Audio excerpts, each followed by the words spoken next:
A fan said their boat capsized during rafting. To save a child, they couldn't worry about the phone. After 4 or 5 hours, when the water calmed, they retrieved the phone. The fan mentioned they already bought a new phone and only needed this one repaired to retrieve the data. What's more infuriating is the challenge below, saying if I can't fix it, they'll hand it to Tony and bet a crate of cola, large bottles. Ever since Tony became popular, I've felt overshadowed. Fine, since it's a bet, let's go all in. This phone is handed over to the young, handsome, and skilled Tony for repair. He's still single. If he fixes it, introduce him to someone.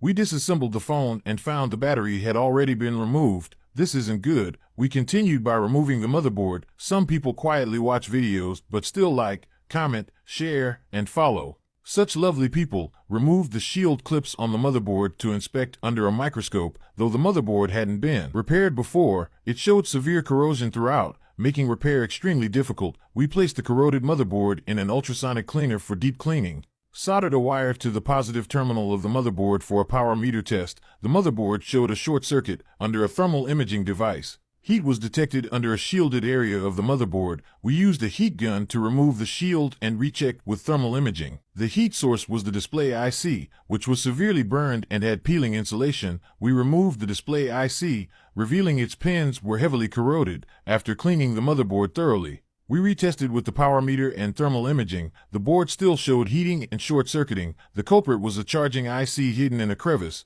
clogged with impurities that couldn't be cleaned. Using clippers, we removed the surrounding shield and cleaned the corroded capacitors. After removing the charging IC, we found its pins intact and reinstalled it. At this point, we dare not power it on blindly. To avoid causing greater damage, we apply rosin to each chip that is not severely corroded. For severely corroded areas, the chips need to be removed. Scrape out the corroded and oxidized pads on the motherboard. Also measure whether the oxidized areas are short-circuited. If there are no issues, apply solder to the pads using small solder balls. Then clean and prepare the severely corroded chips. Scrape off the oxidized pins. Apply solder to the chips. Fans learned that the tech started caring for stray cats and offered to donate to help. We do not accept donations. However, you can send small gifts through the comment section. You can also follow our Stray Cat Rescue channel through the BIO. Reassemble the motherboard. After completing one side of the motherboard, move on to the other side. Directly use cutters to remove all the shielding covers. Take out the chips that are not covered with resin for further treatment. Skilled technicians often avoid applying solder paste. After removing the chips, scrape off the corroded pins. Apply small solder balls to fix the points.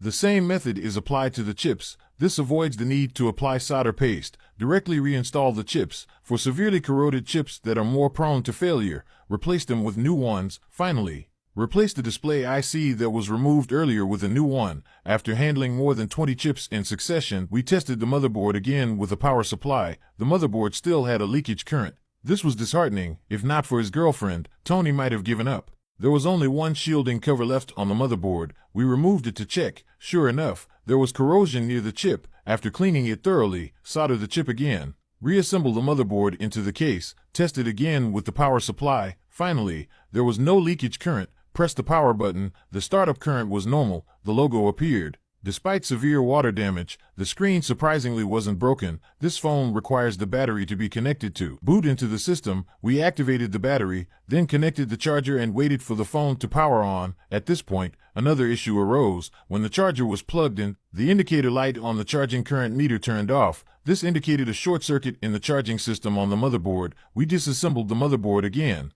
Applied rosin to the area responsible for charging, reinstalled the motherboard into the case and plugged in the charger, then disassembled the motherboard again. It was clear that the rosin in that area had melted. The cause was a damaged charging IC. Initially, we thought the corrosion wasn't severe and didn't replace it. It seems laziness isn't an option here. Replace the damaged IC with a new one, then reassembled the motherboard, plugged in the charger. The charging icon appeared after waiting a few minutes. The phone successfully booted into the system. Our technician Tony can finally find a girlfriend now, the fan mentioned. There was a lot of private data in the phone. They weren't comfortable sharing the password with us. They only needed the phone to boot up with the data intact. We disassembled the motherboard again. Reinstalled the previously removed shielding covers, reassembled all the components, screwed everything back into place. Your data is safe. A bet is a bet. Please help Tony find a girlfriend as soon as possible.